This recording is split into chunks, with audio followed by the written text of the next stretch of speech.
Assalamualaikum warahmatullahi wabarakatuh.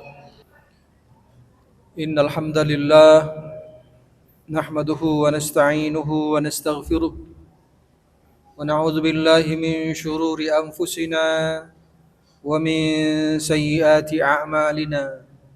Man yahdihillahu fala mudilla lahu wa man yudlil fala hadiya lahu. Ashhadu an la ilaha illallah wahdahu la syarika lahu وأشهد أن محمدا عبده ورسوله لا نبي بعده اللهم فصل وسلم وبارك على هذا النبي الكريم والرسول السيد السند العظيم ذي القلب الرحيم محمد وعلى آله وأصحابه أجمعين أما بعد فيا عباد الله أوصيكم وإياي بتقوى الله فقد فاز المتقون اتقوا الله حق تقاته ولا تموتن إلا وأنتم مسلمون قال الله تعالى أعوذ بالله من الشيطان الرجيم بسم الله الرحمن الرحيم يا أيها الذين آمنوا إذا قيل لكم تفسحوا في المجالس فافسحوا يفسح الله لكم وإذا قيل انشزوا فانشزوا يرفع الله الذين آمنوا منكم والذين أوتوا العلم درجات والله بما تعملون خبير صدق الله العظيم. Hadirin ma'asyiral muslimin rahimakumullah, segala puji bagi Allah yang tidak pernah berhenti memberikan karunia nikmat kepada kita semua. Semoga Allah menjadikan kita hamba-hambanya yang selalu bersyukur kepadanya. Kita sampaikan salawat dan salam kepada kekasihnya Rasulullah Muhammad sallallahu alaihi wasallam. Hadirin ma'asyiral muslimin rahimakumullah. Ayat yang khatib bacakan tadi ada dalam surah Al-Mujadilah atau Al-Mujadalah ayat 11. Ayat ini menjelaskan tentang dua kelompok manusia yang diberi oleh Allah derajat yang tinggi. Yang pertama orang-orang yang beriman dan yang kedua orang-orang yang berilmu. Di tengah-tengah masyarakat kita, ayat ini menjadi legitimasi supaya setiap orang mencari ilmu, menuntut ilmu. Karena orang yang berilmu akan ditinggikan derajatnya, yakni memperoleh kemuliaan dunia dan kemuliaan akhirat. Jika yang dimaksud dengan ilmu itu adalah ilmu agama, maka semua orang yang memiliki ilmu agama pasti akan mulia. Jika yang dimaksud ilmu adalah ilmu tanpa membedakan ilmu agama, ilmu umum, ilmu dunia, ilmu akhirat, maka kita akan mengatakan bahwa semua master, semua doktor, semua profesor dari semua kampus, baik kampus agama maupun kampus umum, serta semua para pengajar, guru-guru di sekolah, di madrasah, di pesantren, semua mereka adalah orang-orang yang memperoleh kemuliaan sesuai dengan pemahaman terhadap ayat itu. Tapi pertanyaannya adalah, saudara-saudaraku, bapak-bapak, apakah semua pernyataan itu benar? Apakah semua orang yang berilmu akan memperoleh kemuliaan? Apakah orang yang berilmu itu ditinggikan derajatnya di dunia dan di akhirat? Sebelum kita jawab, mari kita lanjutkan. Kita cek ulang ayat tersebut. Kita cek ulang ayat tersebut. Dengarkan bacaannya. Bismillahirrahmanirrahim. Yarfa'illahu alladhina amanu minkum walladzina utul ilma darajat. Allah akan mengangkat orang-orang yang beriman di antara kamu dan orang-orang yang diberi ilmu beberapa derajat. Jadi ternyata ayat ini memberikan ketegasan bahwa yang diangkat, yang ditinggikan, yang dimuliakan itu adalah orang beriman dan orang yang diberikan ilmu. Jadi kata kuncinya adalah utul ilma. Utul ilma itu adalah orang yang diberi oleh Allah ilmu, bukan orang yang menuntut ilmu. Lalu pertanyaannya, apakah orang yang diberi ilmu, apakah orang yang menuntut ilmu, mencari ilmu itu adalah dua kelompok yang berbeda? Dari mana kita bisa membedakan keduanya?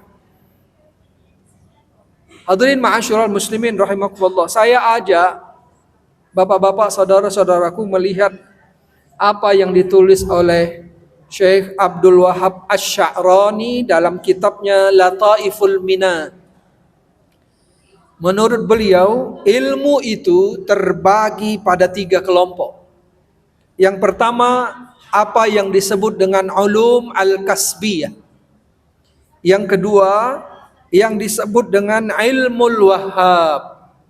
Dan yang ketiga, yang disebut dengan ilmu ladunni.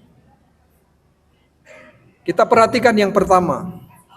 Apa itu ulum al-kasbiyah? Ulum al-kasbiyah itu adalah ilmu yang diperoleh dengan usaha. Ilmu yang diperoleh dengan upaya.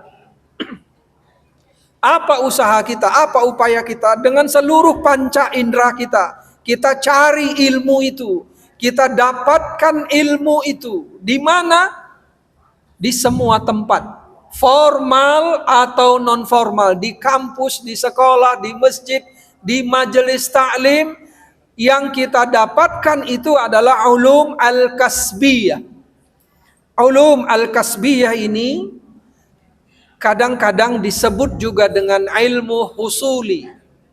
Syekh Al-Akbar Ibnul Arabi menyebutnya dengan ilmu al-aqli.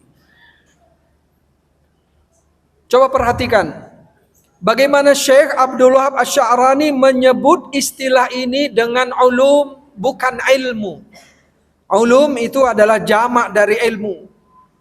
Artinya dia menyebut ini bukan tunggal, tapi jamak. Itu artinya bahwa ulum al-kasbiyah, ilmu yang kita usahakan, yang kita cari di kampus, di sekolah, di pengajian, di tempat-tempat formal maupun non formal, itu adalah ilmu yang berbeda-beda jenisnya, berbeda-beda pengelompokannya, dan ilmu itu satu sama lain saling terpisah. Itulah makanya anak-anak sosial merasa berbeda dengan anak-anak IPA. Itulah makanya orang yang kuliah di Visipol misalnya merasa mereka tidak sama dengan orang-orang yang di kuliah kedokteran. Begitu juga dengan orang-orang yang di fisika. Kenapa? Karena masing-masing merasa bahwa ilmu mereka berbeda. Betulkah ilmu mereka berbeda? Kita tahu pada hakikatnya seluruh ilmu itu berasal dari Allah Subhanahu wa taala. Tapi cara mendapatkannya berbeda. Ulum al-kasbiyah ini itu sudah berkembang cukup banyak. Ratusan bahkan ribuan. Kalau kita buka informasi dari UNESCO, kita akan mendapatkan bahwa ada lebih dari 8.000 disiplin ilmu. Dan itu semua masuk dalam kategori ulum al-kasbiyah. Hadirin ma'asyiral muslimin rahimakumullah. Apakah ulum al-kasbiyah ini termasuk utul ilma? Nanti dulu. Karena ada ilmu yang kedua yang disebut dengan ilmul wahhab. Ilmul wahhab ini disebut oleh Syekh Al-Akbar Ibnul Arabi sebagai ilmu dzauq. Dalam satu kategori yang lain, inilah ilmu yang disebut dengan ilmu huduri. Apa itu ilmul wahhab? Ilmul wahhab itu adalah ilmu pemberian. Siapa yang memberi? Allah yang memberikan, bukan manusia. Ilmu jenis ini sesungguhnya adalah ilmu yang datang dari Allah dengan jalan tertentu, tapi bukan dengan belajar. Apa yang kita cari selama ini adalah ulum al-kasbiyah, bukan ilmu wahab. Lalu dari mana ilmu wahab itu kita peroleh? Ilmu wahab itu diperoleh dari amal. Sehingga Nabi mengatakan, man amila bima alima warasahullahu bima lam ya'lam. Siapapun yang mengamalkan satu ilmu, maka Allah akan memberikan dia pengetahuan ilmu yang tidak dia ketahui. Apakah ulum al-kasbiyah masuk dalam kategori ini? Tidak. Ilmu wahab itu diperoleh melalui amal. Dalam tasawuf, ilmu wahab ini diperoleh melalui khalwat, berdiam, berzikir kepada Allah, mengamalkan sesuatu dalam keadaan sendiri atau beramai-ramai, tapi tidak boleh ada keributan di sana. Yang ada itu hanya ketenangan saja. Syekh Abdul Wahab Asy-Sya'rani tidak melepaskan upaya atau kesungguhan. Jadi orang yang mendapatkan ilmu wahab bukanlah orang yang hanya diam. Dia berusaha, tapi dia bukan berusaha untuk mendapatkan ilmu. Bukan. Dia hanya berusaha untuk membersihkan kalbunya. Kenapa dia membersihkan kalbunya? Karena ilmu itu tempatnya di dalam kalbu.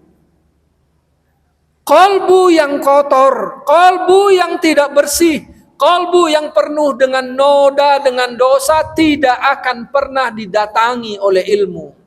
Al-ilmu nurun wa nurullah la yuhda lil asi. Ilmu itu cahaya, dan cahaya Allah tidak akan pernah sampai kepada pelaku-pelaku maksiat. Inilah jalan khusus, jalan tariqah khasah bagi penuntut ilmu sejati. Jika ilmu pertama ada dalam fikiran, maka ilmu kedua adanya di dalam kolbu. Jika ada ilmu di dalam kolbu, maka ilmu itu dipastikan akan merubah sikap dan perilaku seseorang. Karena itu orang yang punya ulum al-kasbiyah belum tentu menjadi orang baik. Bisa jadi dia adalah perampok. Bisa jadi mereka adalah orang yang melakukan korupsi di negara ini. Siapa bilang mereka tidak punya ilmu? Siapa bilang mereka orang bodoh? Mereka bahkan bergelar doktor, profesor. Tapi mereka tidak diberi ilmu. Mereka hanya punya ulum al-kasbiyah. Ilmu yang mereka cari, tapi ilmu itu tidak pernah masuk ke dalam kolbu mereka.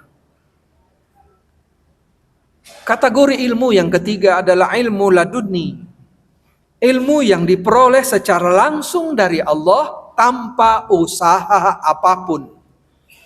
Tapi jangan pernah merasa bahwa orang ini adalah orang yang tidak melakukan sesuatu. Allah memberi ilmu kepada mereka karena mereka sudah punya kualitas. Dalam tasawuf, kualitas mereka itu disebut dengan ahlul ma'rifah. Tapi dalam Al-Quran, istilah itu sangat sederhana dan kita tahu semua. Al-Quran menyebut dengan istilah taqwa. Seperti nama masjid ini. Allah menjelaskan dalam Al-Quran, wattaqullah wa yu'allimukumullah wallahu bikulli syai'in alim. Dan hendaklah kalian bertakwa kepada Allah. Nanti Allah akan memberikan ilmu kepada kalian. Nanti Allah akan mengajari kalian. Dan Allah Maha mengetahui segala sesuatu. Siapa pemilik ilmu yang ketiga ini? Pemilik ilmu yang ketiga ini adalah para nabi, para rasul, para salihin. Mereka yang sudah sampai pada tingkat muttaqin.